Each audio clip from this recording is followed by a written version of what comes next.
Hello everyone, this is Nidhi and welcome to the Science Brain. Student, today will be the study about the chapter coordination compounds and the topic is VBT. VBT means valence bond theory. बहुत ही ज्यादा important topic है, video को and तक देखिएगा, आपको VBT के questions ये solve हो जाएंगे। तो चलिए स्टार्ट करते हैं VBT।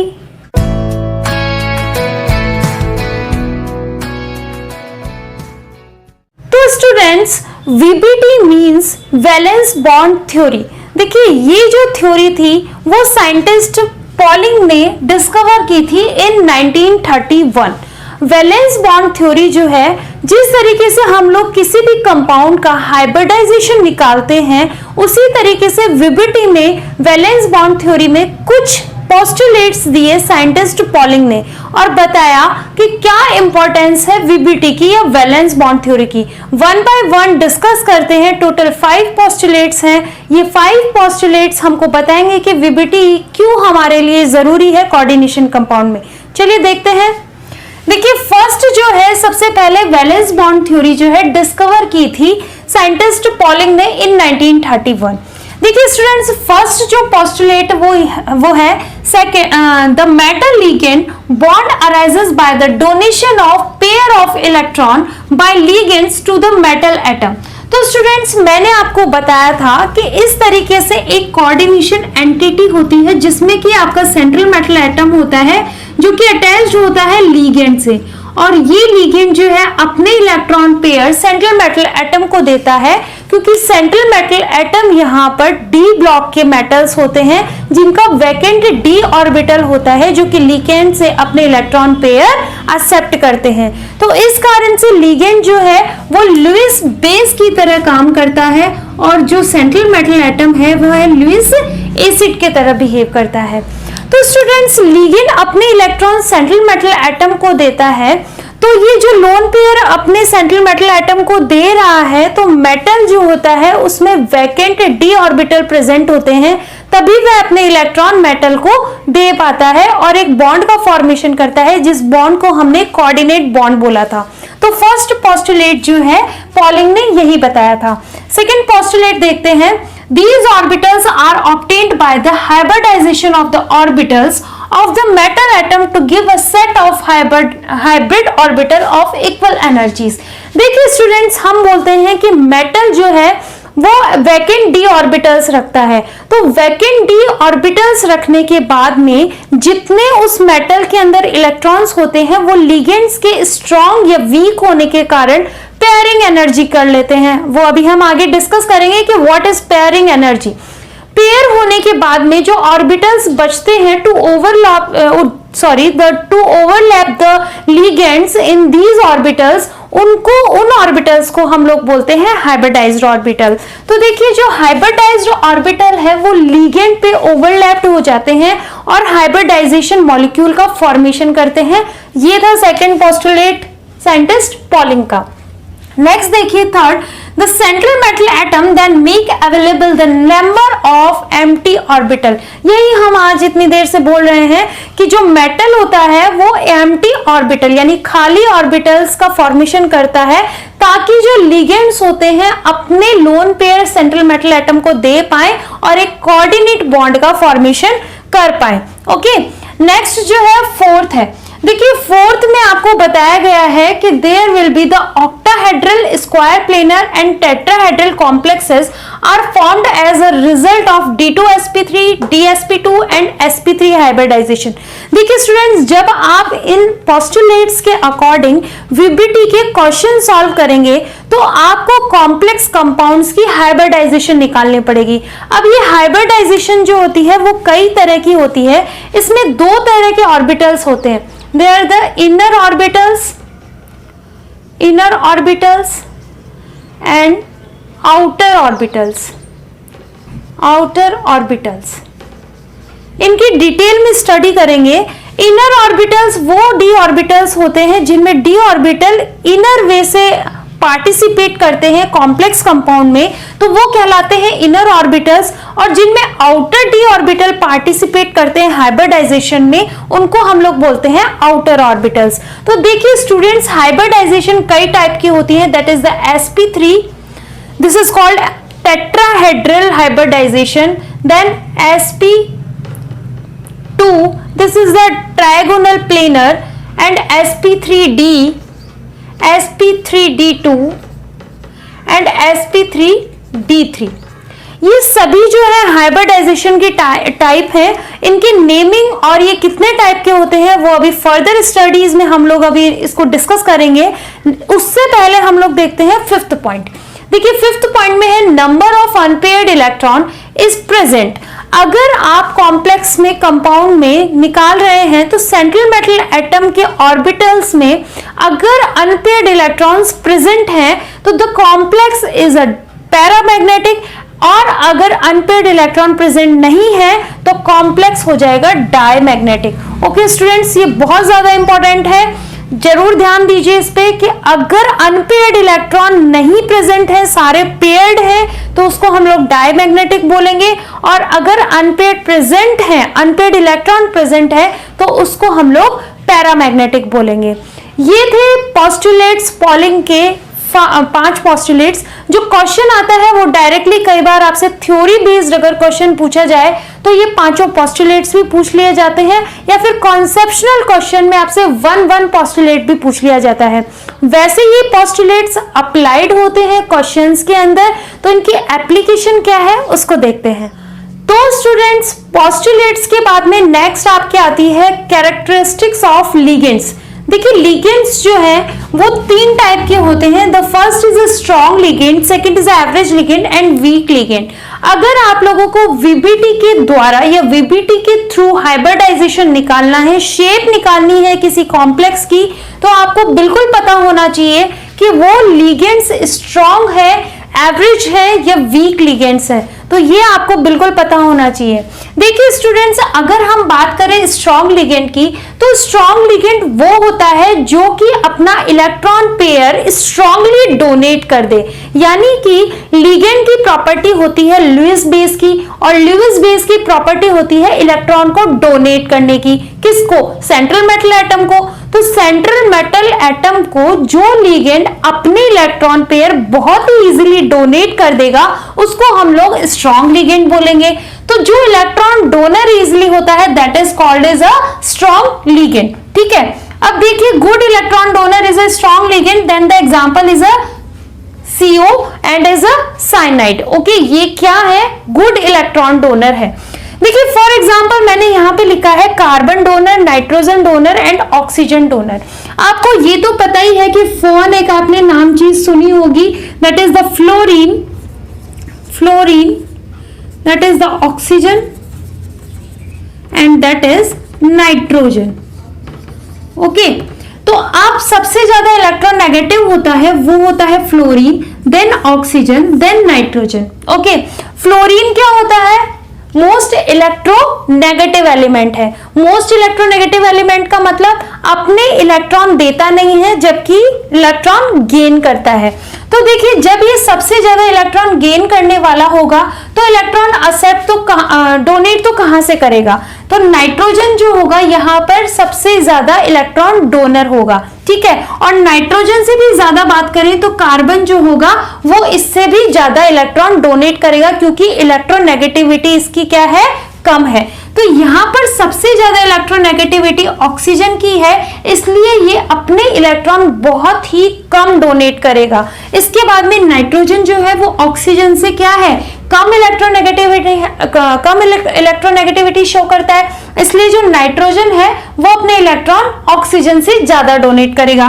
बट कार्बन जो है उसकी इलेक्ट्रोनेगेटिविटी बहुत ही कम है, इसलिए ये सबसे ज्यादा इलेक्ट्रॉन डोनेट करेगा। इसीलिए कार्बन को मैंने ग्रेटर लिख रखा है, that is in the nitrogen and oxygen. Okay, अब कार्बन जो है अपने सबसे ज्यादा इलेक्ट्रॉन डोनेट करता है, इसलिए जिन जिन लिगेंड्स में कार्बन प्रेजेंट है उनका डोनर इलेक्ट्रॉन जो है वो बहुत ज्यादा है और इसीलिए वो हमेशा क्या शो करेंगे, स्ट्रॉन्ग लिगेंड शो करेंगे। ओके, देन इसके बाद में आपका आता है एवरेज लिगेंड। तो एवरेज लिगेंड में आप ये कुछ लिगेंड्स हैं, ये ध्यान रख लेना, ये कभी कभी तो इलेक्ट्रॉन जो है स्ट्रांगली की तरह डोनेट करते हैं, ये कभी वीक की तरह बिहेवियर करते हैं। तो ये आपको लर्न करना पड़ेगा कि ये जितने भी डोनर एटम्स हैं कौन से एवरेज लिगेंड्स हैं वो आपके सामने हैं। नेक्स्ट जो आता है वीक लिगेंड। वीक लिगेंड वो लिगेंड हो जाएंगे जो कि इलेक्ट्रॉन को बिल्कुल डोनेट नहीं करते, क्योंकि उनकी इलेक्ट्रोनेगेटिविटी बहुत ज्यादा होती है। वह केवल हमेशा इलेक्ट्रॉन को एक्सेप्ट करना जानते हैं, गेन करना जानते हैं। फॉर एग्जाम्पल सारे हैलोजेंस जो होते हैं वो वीक लिगेंड्स होते हैं, क्योंकि ये पुअर इलेक्ट्रॉन डोनर होते हैं। इनकी इलेक्ट्रोनेगेटिविटी बहुत ज्यादा होने के कारण ये इलेक्ट्रॉन को डोनेट नहीं करते हैं, एक्सेप्ट करते हैं। अब देखिए किसी कॉम्प्लेक्स में अगर वीक लिगेंड प्रेजेंट है तो वहां पर पेयरिंग नहीं होगी, अगर स्ट्रॉन्ग लिगेंड प्रेजेंट है तो पेयरिंग होगी। अब ये पेयरिंग होगी या नहीं होगी, इसका फंडा क्या है ये हम देखते हैं क्वेश्चंस के साथ। तो चलिए स्टार्ट करते हैं प्रैक्टिसिंग। अब की जब स्टूडेंट्स हमको पोस्टुलेट्स के बारे में पता चल गया है और हमें लिगेंड्स के बारे में पता चल गया है कि स्ट्रॉन्ग लिगेंड कौन सा है, वीक लिगेंड कौन सा है और एवरेज लिगेंड कौन सा है, तो अब तो हमारा हक बनता है कि हम लोग क्वेश्चन सॉल्व करें। तो चलिए स्टार्ट करते हैं क्वेश्चन सॉल्विंग। देखिए फर्स्ट जो क्वेश्चन है या फिर हम लोग कह सकते हैं कि दैट इज द कॉम्प्लेक्स। तो ऐसे कॉम्प्लेक्स आपको नजर आ जाए तो इन कॉम्प्लेक्स में 3 टाइप के क्वेश्चंस पूछे जा सकते हैं। आपसे इन कॉम्प्लेक्स का IUPAC नॉमेनक्लेचर पूछा जाता है, वो हम पढ़ चुके हैं।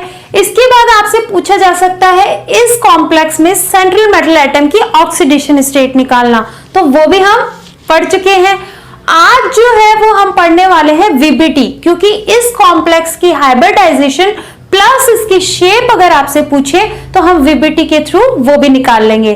तो इसके बाद वाली क्लास में हम बोलेंगे हम ये भी पढ़ चुके हैं, ठीक है। तो चलिए स्टार्ट करते हैं। देखिए अगर फर्स्ट क्वेश्चन की बात करें तो अगर आपको इस तरीके के कॉम्प्लेक्स मिल जाए तो स्टूडेंट्स आपको हमेशा याद रखना है कि डी ब्लॉक के जितने भी एलिमेंट्स हैं वो आपको लर्न होने चाहिए, क्योंकि डी ब्लॉक के एलिमेंट्स अगर आपने लर्न नहीं किए तो आपको उनकी इलेक्ट्रॉनिक कॉन्फ़िगरेशन नहीं आएगी। इलेक्ट्रॉनिक कॉन्फ़िगरेशन नहीं पता इट मींस कि आपको एटॉमिक नंबर भी नहीं पता, और एटॉमिक नंबर नहीं पता तो आप ऑक्सीडेशन स्टेट कैसे निकालेंगे। और स्टूडेंट्स अगर आपने ऑक्सीडेशन स्टेट नहीं निकाली तो हाइब्रिडाइजेशन निकालना भूल जाइए, ठीक है। तो आपको सबसे पहले क्या करना है, डी ब्लॉक एलिमेंट्स की सारे के सारे एलिमेंट्स आपको लर्न होने चाहिए with atomic number and with electronic configuration. और डिस्क्रिप्शन बॉक्स में मैं डी ब्लॉक एलिमेंट्स या पूरी प्रोडक्ट टेबल की शॉर्टकट्स आपको जरूर दे दूंगी, आप वहां जाके लर्न कीजिए, ठीक है। उसके बाद में देखिए अगर हमें इतना तो पता ही है कि 3D सीरीज जो है वो क्या होती है, scandium, titanium, vanadium, chromium, manganese, iron, cobalt, निकल, कॉपर, जिंक। ओके, देन इसका atomic number 21, 22, 23, 24, 25, 26, 27, 28, 29 and 30। Okay students, अब अगर हम इनकी इलेक्ट्रॉनिक कॉन्फ़िगरेशन करें तो हमें इनकी कॉन्फ़िगरेशन नोबल गैस कॉन्फ़िगरेशन के हिसाब से करनी है। तो नोबल गैस कॉन्फ़िगरेशन के हिसाब से अगर हम लोग करें तो हम यहाँ पर लिखेंगे आर्गन, क्योंकि आर्गन का इलेक्ट्रॉनिक एटॉमिक नंबर कितना होता है, 18 होता है। तो 18 तक तो यहाँ फिल हो गया। ओके, उसके बाद में ये 3D सीरीज है तो 3D1 4s2। ओके, ये हो गया आपका स्कैंडियम का। टाइटेनियम की बात करें तो 3D2 4s2। वेनेडियम की बात करें तो 3D3 4s2। क्रोमियम की बात करें तो 3D4 and 4s2। Okay students, ये है 3D4 4s2, लेकिन ये इसकी स्टेबल इलेक्ट्रॉनिक कॉन्फ़िगरेशन नहीं है। ओके, स्टेबल इलेक्ट्रॉनिक कॉन्फ़िगरेशन के लिए हमें half filled is a more stable then, ठीक है, सिंपल इलेक्ट्रॉनिक कॉन्फ़िगरेशन। तो हाफ फिल्ड करने के लिए हमें क्या करना पड़ेगा, 3D5 4s1, ये इसकी स्टेबल कॉन्फ़िगरेशन है एंड सो ऑन। ओके, इस तरीके से आप कर लेंगे। नेक्स्ट हम इन सभी के आगे आर्गन जरूर लगाएंगे क्योंकि इसी से हमें पता चलेगा कि ये 3D सीरीज है जो कि 18 के बाद रेफर कर रही है। ओके, तो अब हम देखो फर्स्ट क्वेश्चन को लेते हैं। तो फर्स्ट क्वेश्चन जो है आपका है chromium NH3 6 and 3 positive. Okay, तो सबसे पहले देखिए आपको क्या करना होता है कि आप इसकी हाइब्रिडाइजेशन निकालेंगे, हाइब्रिडाइजेशन निकालेंगे। उसके बाद क्या करेंगे, इस कॉम्प्लेक्स के आप मैग्नेटिक मूवमेंट निकालेंगे, मैग्नेटिक मूवमेंट। देन इसके बाद में magnetic nature, nature. Okay, and then इसकी शेप। तो 1 by 1 क्वेश्चन हम लोग सॉल्व करते हैं इस कॉम्प्लेक्स के थ्रू। देखिए स्टूडेंट, सबसे पहले आपको क्रोमियम का पता होना चाहिए कि इसकी एटॉमिक नंबर कितना होता है। तो एटॉमिक नंबर होता है इसका 24। ओके, तो आप यहाँ पर 24 लिख लीजिए। इसके बाद इसकी इलेक्ट्रॉनिक कॉन्फ़िगरेशन कर दीजिए। इलेक्ट्रॉनिक कॉन्फ़िगरेशन हमने ऑलरेडी कर रखी है, यहाँ पे भी कर लेते हैं 3D 5 and 4s1। Okay, it is the stable electronic configuration of chromium. अब इतना करने के बाद में हमें क्या करना है, ऑक्सीडेशन स्टेट निकालना है। तो ऑक्सीडेशन स्टेट मैंने निकालना बताया था आपको कि आप सेंट्रल मेटल को हमेशा X रखेंगे क्योंकि हमें उसी की ऑक्सीडेशन स्टेट निकालनी होती है। उसके बाद में लिगेंड पे चार्ज देखेंगे तो NH3 पे 0 चार्ज होता है और यहाँ पर प्लस है तो हम ऑलरेडी निकाल चुके हैं X इज टू 3। जो ऑक्सीडेशन स्टेट निकल के आई है वो है X की +3। देखिए स्टूडेंट्स, अगर 24 में से हम 3 को माइनस करेंगे तो इसके इलेक्ट्रॉनिक कॉन्फ़िगरेशन इज 21 हो जाएगी और 21 के बाद में अगर हम यहाँ लिखें तो आर्गन 3D3 4s0 हो जाएगा। ओके, ये इसकी एक्साइटेड स्टेट है और ये इसकी ग्राउंड स्टेट है।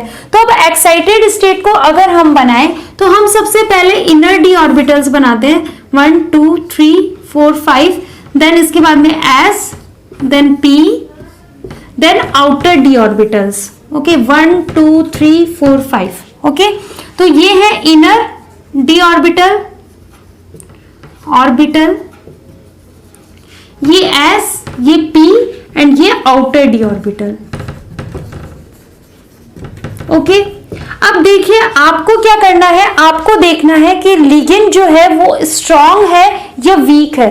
तो यहाँ पर ये लिगेंड जो है वो स्ट्रॉन्ग लिगेंड है, इट मींस यहाँ पे पेयरिंग हो सकती है, लेकिन यहाँ पर ऑलरेडी 3 ही इलेक्ट्रॉन्स हैं तो पेयरिंग कहाँ से होगी, तो 1 2 3। ओके, ये 3 इलेक्ट्रॉन्स जो है वो इस तरीके से भर दिए जाएंगे और बाकी इसको कितने खाली ऑर्बिटल्स चाहिए, 6 ऑर्बिटल्स इसको खाली चाहिए कि अमीन को NH3 को ओवरलैप कराने के लिए, यानी NH3 ओवरलैप करने के लिए सेंट्रल मेटल एटम के कितने ऑर्बिटल्स एम्प्टी चाहिए, 6 ऑर्बिटल्स एम्प्टी चाहिए। तो एक तो ये एम्प्टी है, दूसरा ये एम्प्टी, तीसरा, चौथा, पांचवा और 6। ठीक है, तो इस तरीके से हम यहाँ पर NH3 को क्या करा देंगे, ओवरलैप करा देंगे। ये मैं एरो जो है वो इस साइड कर देती हूँ, NH3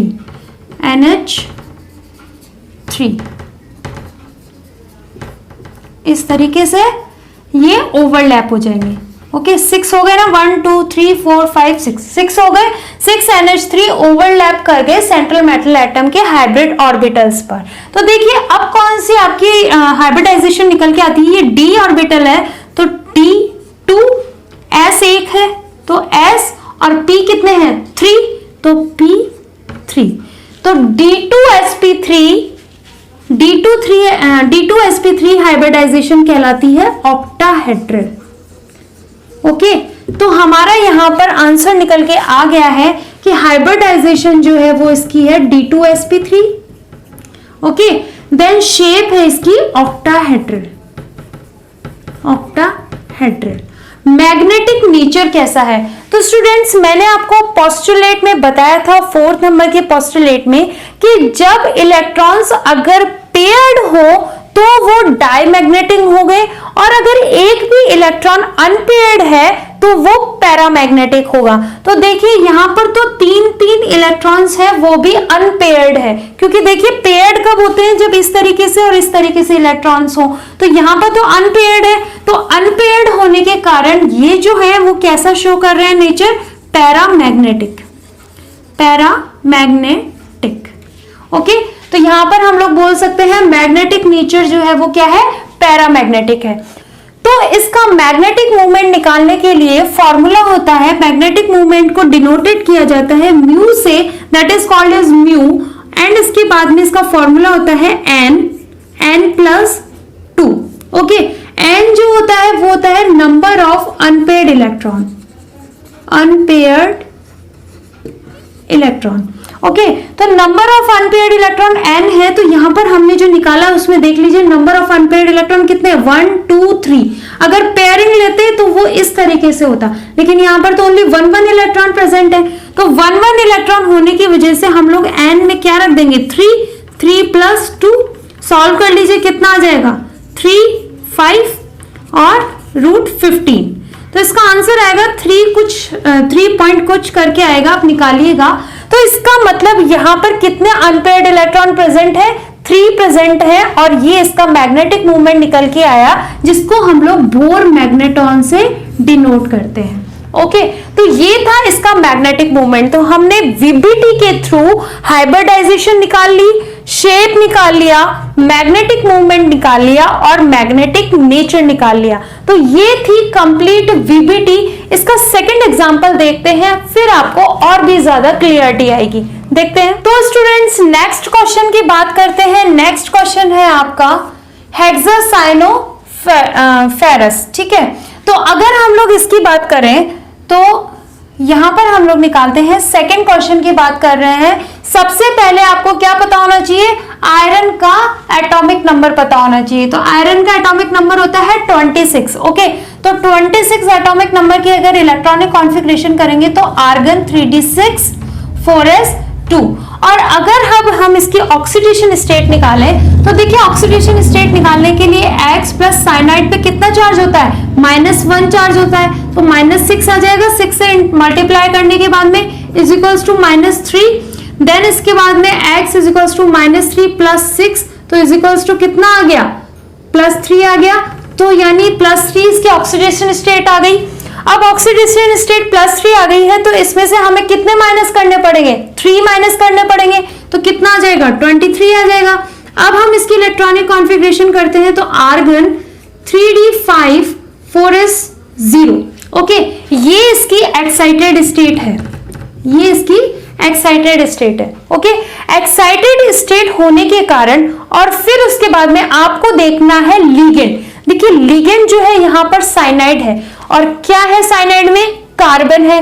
कार्बन क्या होता है, लो इलेक्ट्रोनेगेटिव होता है, कम इलेक्ट्रोनेगेटिव होता है। इसका मतलब इलेक्ट्रॉन को बहुत इजीली डोनेट करेगा। इलेक्ट्रॉन को इजीली डोनेट करेगा तो कैसा लिगेंड हो जाएगा, स्ट्रॉन्ग लिगेंड हो जाएगा। तो स्ट्रॉन्ग लिगेंड होने के कारण ये क्या करना शुरू कर देगा, पेयरिंग करवा देगा। Very good. देखिए, तो डी ब्लॉक जो होता है, हम लोग सबसे पहले इनर डी ऑर्बिटल्स बनाते हैं, देन इसके बाद एस, देन इसके बाद पी, एंड देन इसके बाद में हम लोग आउटर डी ऑर्बिटल बनाते हैं। ओके, तो यहां पर हम लिख D S P and D orbitals. अब हमें क्या करना है, इलेक्ट्रॉन्स को फिल कराना है। तो डी में कितने हैं, 5 इलेक्ट्रॉन्स है।